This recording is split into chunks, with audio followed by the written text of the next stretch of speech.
Bom dia, gente boa. Para mim é um privilégio estar junto com vocês aqui nesse domingo pela manhã. Pegue seu café, sua Bíblia, sua família e vamos ouvir um pouco da Palavra de Deus.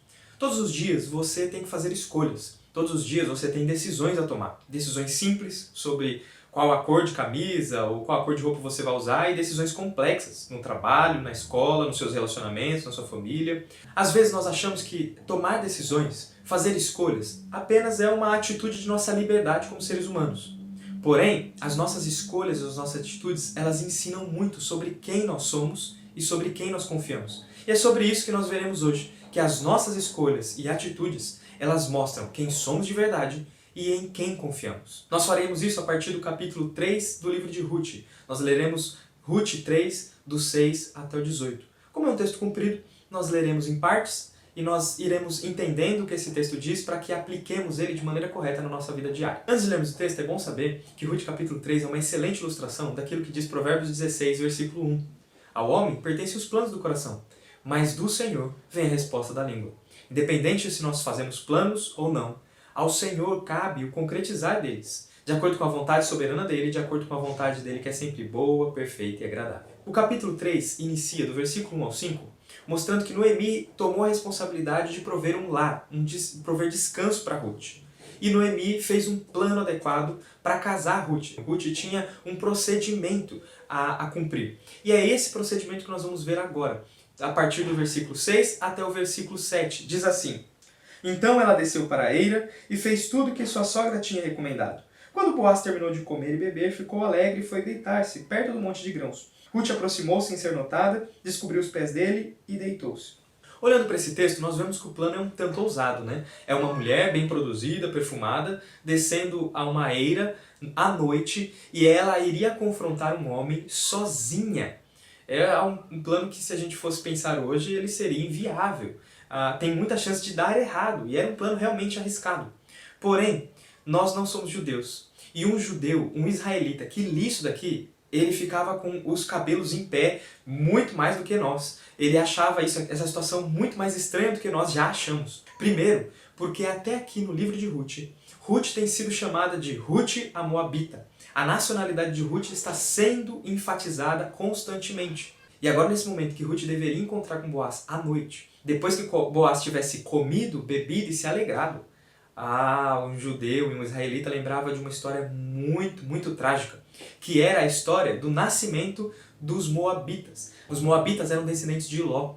E eles eram descendentes de Ló não com a esposa de Ló, mas com a filha mais velha de Ló. Gênesis, capítulo 19, do 30 ao 38, mostra que depois que Sodoma e Gomorra foi destruída e a mulher de Ló se tornou estátua de sal, Ló e suas duas filhas foram morar em uma caverna. E aí, como as filhas não seriam dadas em casamento, as filhas fizeram um plano muito engenhoso para que o seu pai tivesse uma descendência. Elas falaram: vamos embebedar ele, vamos ter relações com ele, e ele engravidará e terá netos. Filhos, netos. Não sei nem como é que fala isso. Mas assim que o leitor lesse Ruth, que está sempre sendo enfatizada como Ruth a Moabita, ele deveria se questionar: será que Ruth vai ser suja e vai escolher a imoralidade sexual como as suas antepassadas? Essa é uma questão muito importante que o autor do livro de Ruth queria deixar no coração dos leitores. Além disso, outra situação muito ruim envolvendo israelitas e moabitas vinha à mente de quem lia esse livro. No deserto, já às portas da entrada da Terra Prometida, os israelitas se envolveram sexualmente com moabitas.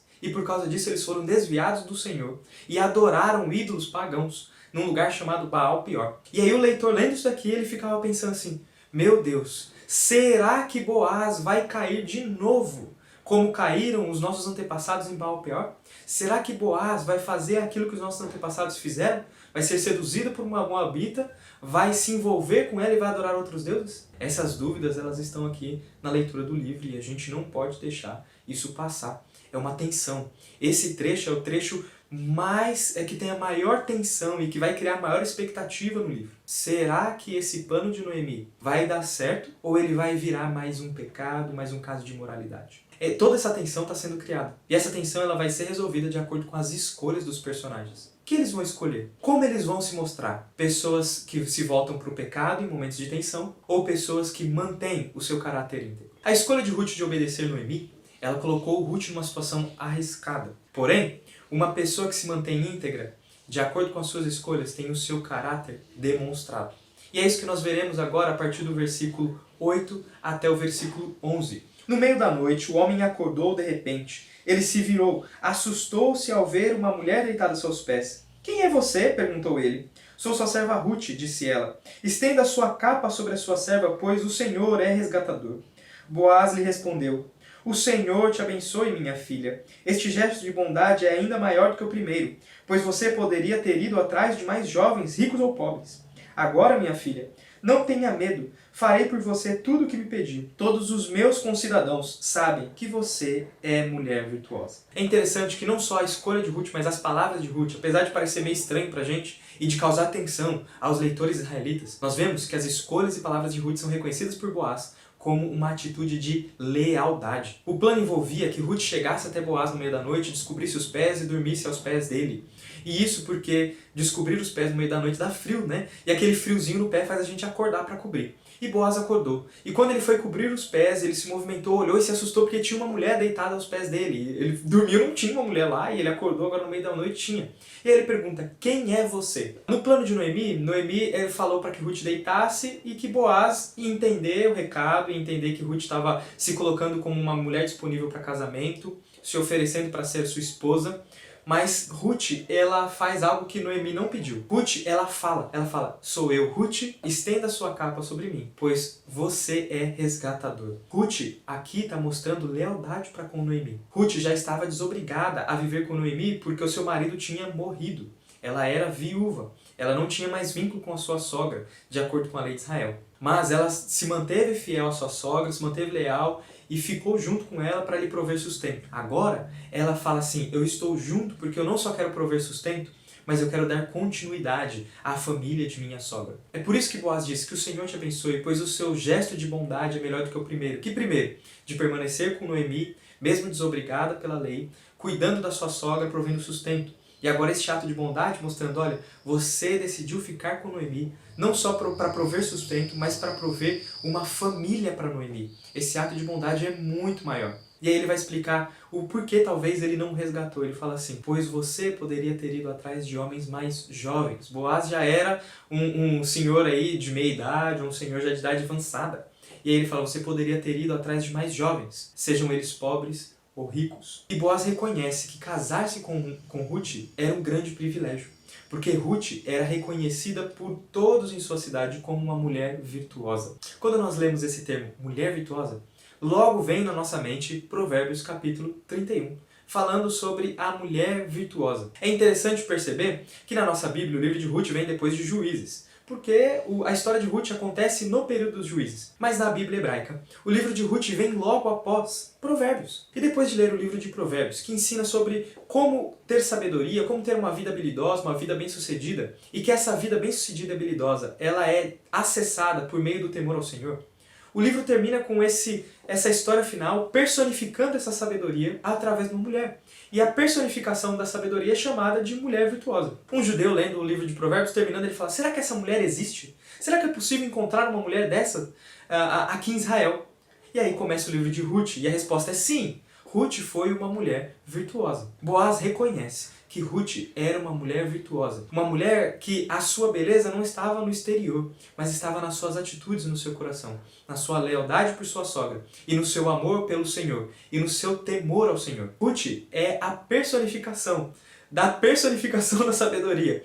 Ela é uma mulher virtuosa. É uma mulher que trabalha duro para conseguir sustento, é uma mulher que cuida da sua família e uma mulher que é reconhecida na cidade como uma mulher virtuosa. Logo, aquele que se casasse com ela seria um homem honrado e agraciado. Casar-se com Ruth era um grande privilégio. Nesse momento, o leitor dá aquela aliviada: graças a Deus, Ruth não caiu no mesmo erro da sua antepassada, a mãe dos moabitas. E Boaz também não caiu no erro dos nossos irmãos israelitas em Baal-Peor, sendo seduzido por uma moabita pagã. Ruth não era uma moabita qualquer, ela era uma moabita temente ao Senhor, ele era uma mulher virtuosa. O problema da imoralidade foi resolvido.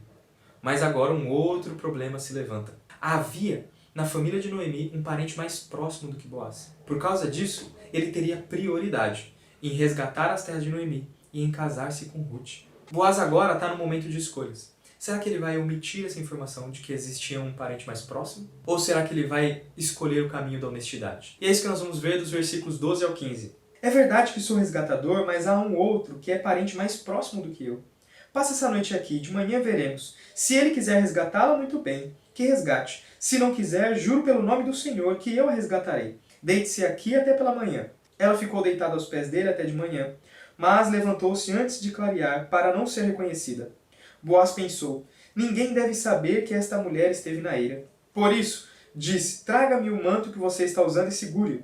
Ela o segurou e o homem despejou nele 6 medidas de cevada e o pôs sobre os ombros dela. Depois, ele voltou para a cidade. Nós vemos aqui que as escolhas de Boaz também demonstram o caráter dele.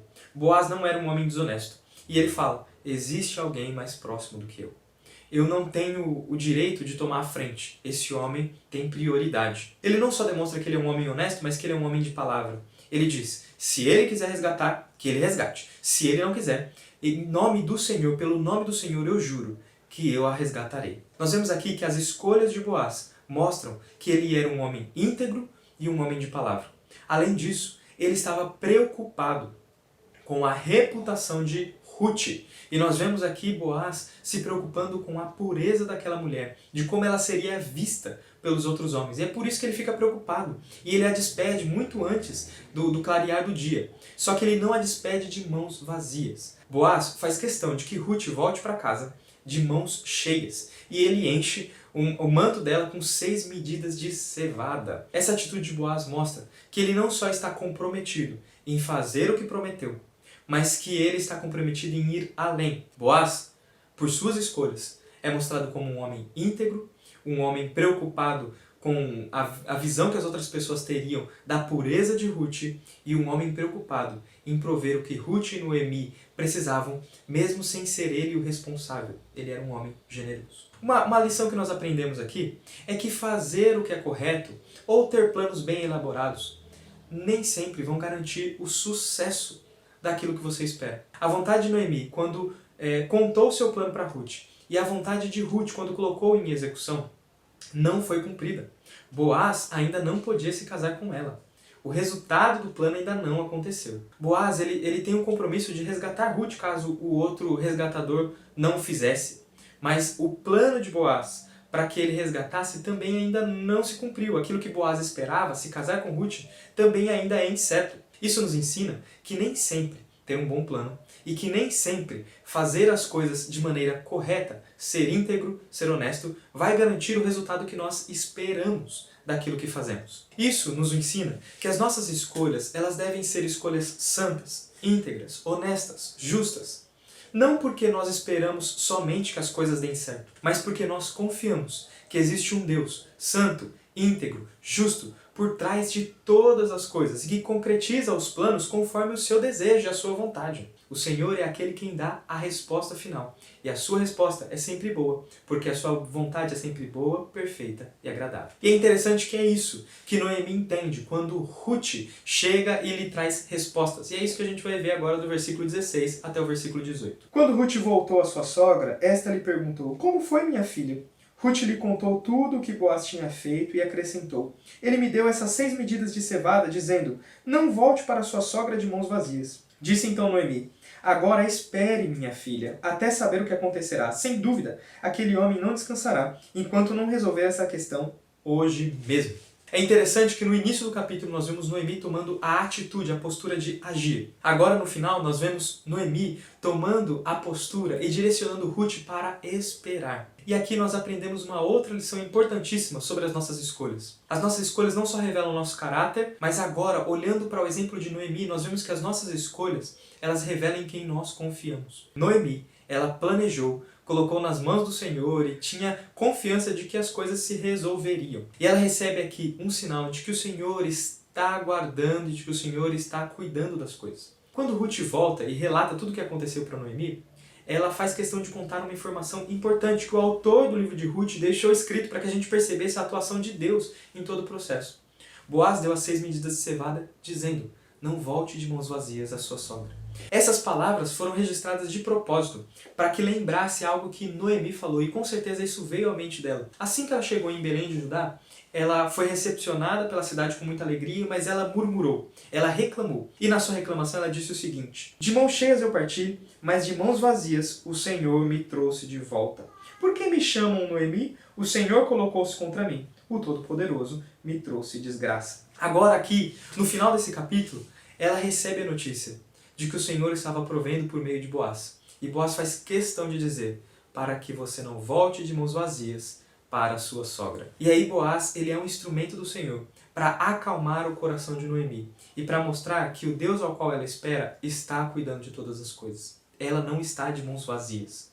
Deus está provendo. Essa pandemia tem sido um momento de grande tensão, tem sido um momento de grande pressão. Nós somos colocados em situações em que nós podemos escolher fazer o certo e às vezes ser prejudicados, ou às vezes nós somos levados a fazer escolhas que são meio duvidosas, para que a gente fosse favorecido. É possível que você tenha sido levado para fazer escolhas em que você tinha dois caminhos a escolher: a se manter íntegro e ficar com o seu sustento, o seu cuidado, a sua saúde incerta, ou às vezes contar mentiras, ou fazer coisas desonestas para conseguir o sustento da sua família, ou para cuidar assim, de alguém, ou para alcançar alguma vantagem. Em momentos de tensão em que você tem que escolher entre fazer o certo ou fazer algo duvidoso, nós aprendemos aqui que as suas escolhas, elas não só vão trazer os resultados ou as consequências, mas elas mostram quem é você. Se você é sempre tendencioso a escolher o errado, ao duvidoso, para que você tenha algo certo,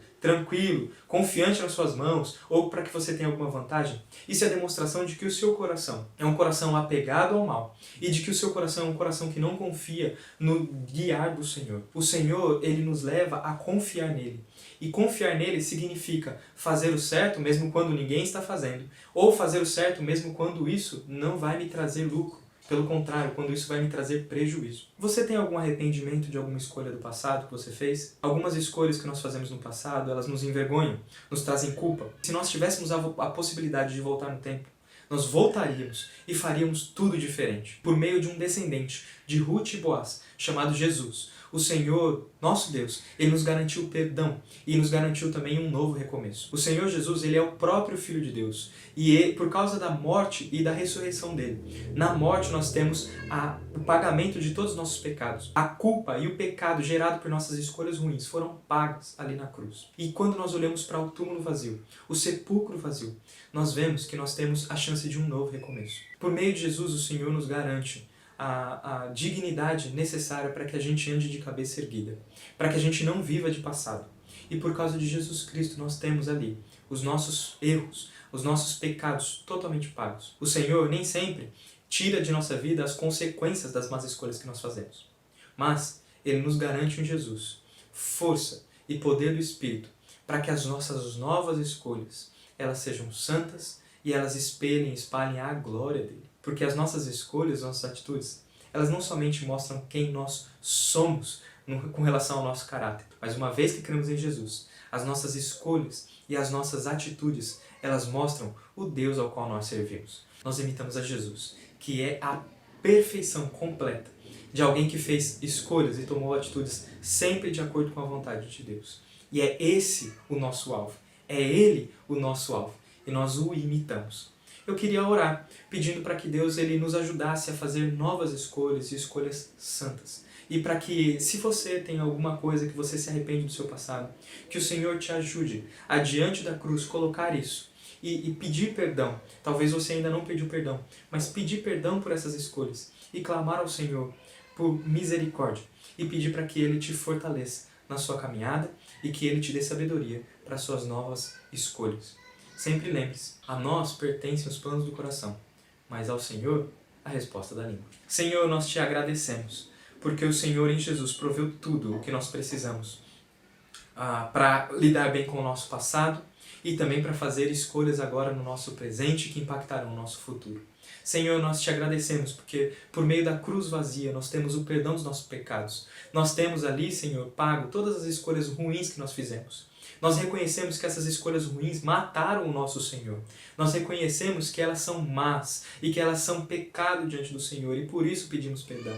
Mas ao mesmo tempo, Senhor, quando olhamos para a cruz vazia, o peso da culpa por nossas más escolhas agora é removido. E olhando para o túmulo vazio, nós temos um recomeço. Nós podemos, por meio de Jesus e dos méritos dele, porque ele não fez nenhuma escolha ruim, porque ele nunca foi imoral, porque ele sempre foi santo, e porque todas as escolhas do Senhor Jesus eram santas, eram íntegras, e por causa disso nós temos livre acesso ao Senhor. E Senhor, por isso nós nos achegamos ao teu trono de graça e te pedimos, Pai, por favor, cuida do nosso coração, nos ajuda a viver de cabeça erguida com a dignidade que nós ganhamos na cruz. Não com a dignidade que nós conquistamos com nossas escolhas, porque as nossas escolhas às vezes são pecaminosas, são imorais. Mas, Senhor, além disso, nós te pedimos para que, pelo poder do Espírito Santo que já habita em nós, o Senhor nos dê a capacidade para fazer boas escolhas. Escolhas não só que mostrem que nós somos pessoas valorosas, pessoas virtuosas, mas que mostrem, Senhor, o caráter santo de Jesus Cristo em nós, sendo moldado no nosso coração. E também para que mostre que o Senhor é o único Deus em nossa vida e é aquele em quem nós confiamos. Por favor, Senhor, nos ajuda, Senhor, a espalhar a sua glória nas nossas escolhas e nas nossas atitudes. No nome santo de Jesus. Amém. Que Deus abençoe você e sua família e até mais no culto da noite.